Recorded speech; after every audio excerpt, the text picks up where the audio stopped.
Today we're going to be talking about what happens after basic training. Let's get to it.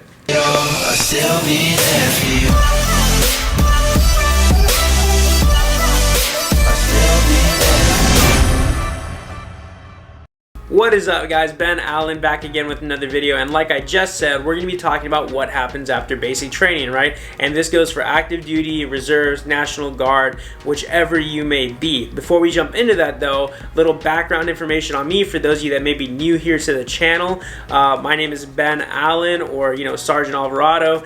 I did 4 years active duty as a 68 Whiskey combat medic. I just recently got out of active duty in September and just recently joined the Army Reserves. So I have experience with active duty, experience with the reserves, so any questions you may have, I can answer them. Just drop them down below in the comment section. And yeah, be sure to like, comment, subscribe, and turn on that bell notification. That way you guys will be immediately updated whenever I drop new content. Always posting basic training videos, AIT videos. Literally, I have an entire playlist of basic training videos that are full of knowledge, what you can expect, all that fun stuff. So be sure to check them out after this video, okay? But jumping straight into the topic at hand, what happens after basic training? So you may be thinking like, oh, well, that's it, right? I'm a soldier now, all that fun stuff. Well, no, because a lot of you guys have an MOS, right? Whether it's 68 Whiskey, 11 Bravo, 19 Kilo, 19 Delta, whatever your MOS is, now you have to go to your AIT or your OSIT. And for those of you that may not know, OSIT stands for One Station Unit Training, and that pretty much means you're going to do your training at the same place you did your basic training at. So a lot of the infantry guys, you guys can relate, because you don't go anywhere else after your basic training. You stay exactly where you did your basic at, because that's where your next step of training is. But for those of you that have an AIT, this stands for Advanced Individual Training. So like medic, for example, I have an AIT.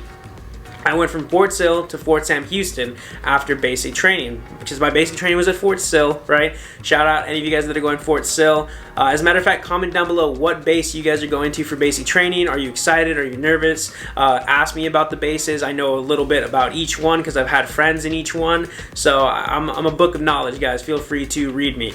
And yeah, so AIT.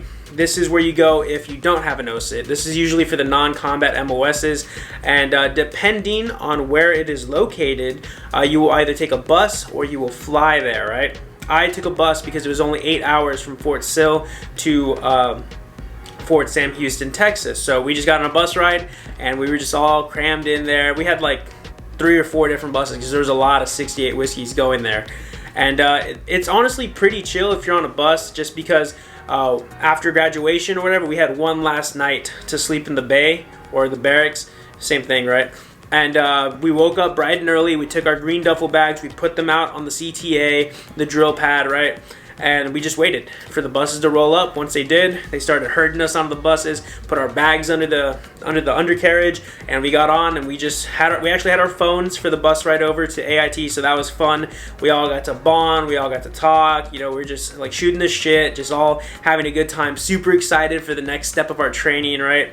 And yeah, we get there to AIT, and this is pretty much going to be the same for a lot of you guys, right? And this is if you took a bus, and if your AIT is further out from where your basic training is at, right? So say your AIT is going to be, I don't know, at Fort Huachuca or in Arizona, and you're in Fort Benning, chances are you're probably going to fly from Benning to Fort Huachuca, because that's a good amount of time in between those duty stations. So they'd probably fly you, they would have already set up your flight beforehand, and you fly over and you'll get to the airport and you'll find like a welcome center desk, for that base, or you'll find a USO, or somebody will be there already to like pick you up and take you to where you need to be. And there's no reason to be nervous, because chances are other people are going to be going to that same AIT as you, because I'm pretty sure they put a lot of the same MOSs together, you know what I mean? So you won't be alone. You have somebody that you went to basic training with flying with you over there.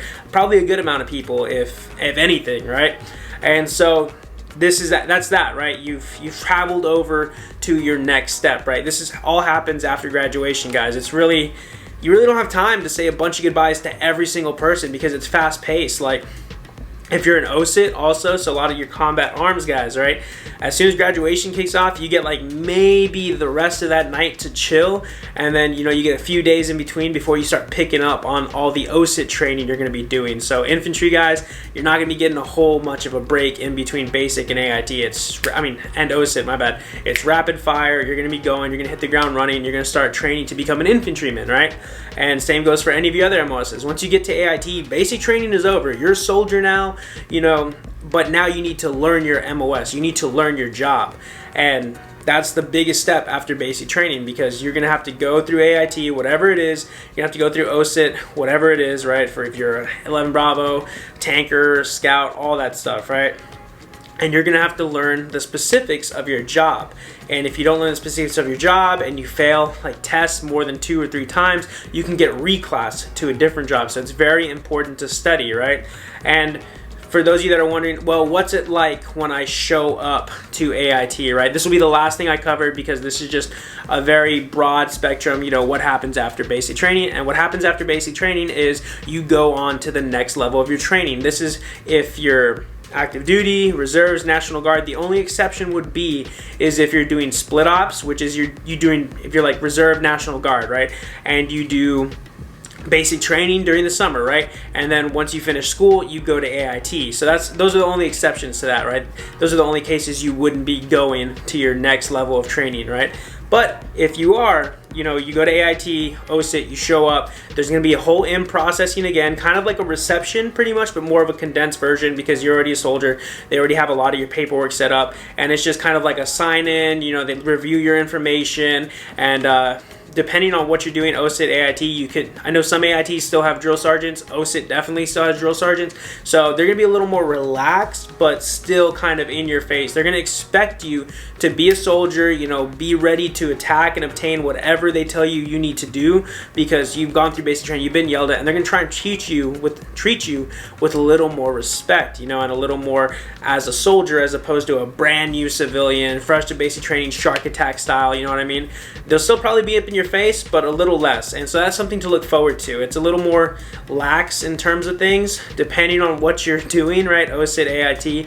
But other than that, as long as you stay squared away and you remember your basic training, you're going to be good. It's going to be a nice change of pace. It's going to be a nice culture shock. You're going to start getting like weaned into what the real Army is, where people aren't hounding you 24/7 every single hour of the day with the schedule of things you have to do. I mean, you still have to do training and studying and classes in AIT, but you get a little more privileges. So that's awesome. That's after basic training, right? You get more privileges after basic training. There's a little more freedom after basic training. And this all happens once you go to AIT, but you have to earn those privileges, guys. So that's it in a nutshell, guys. To summarize everything into like maybe a sentence or something, after basic training, you go on to the next level of your soldiering, right? So AIT or OSIT, and that's pretty much it right there, guys. I really hope this video kind of gave you an idea of what to expect after basic training, calmed your nerves a little bit for those of you that may be a little nervous or didn't know what to expect in the first hand.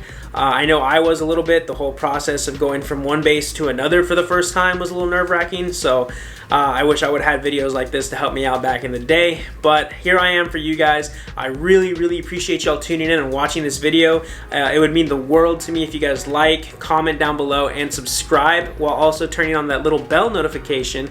That way, whenever I post new content, you'll be up to date whenever I do so. I do live streams every Wednesday, so you guys can ask me questions in real time. If you drop down questions in the comment section, I can try and make a video on it. I have a bunch of videos lined up already, so it'll be a bit, but I will try to make these videos. I literally use your all's feedback for new video ideas and new content every single week, guys. So again, thank y'all for tuning in. If you have questions for me and you want to ask me on Instagram, it's at Ben_Allen175.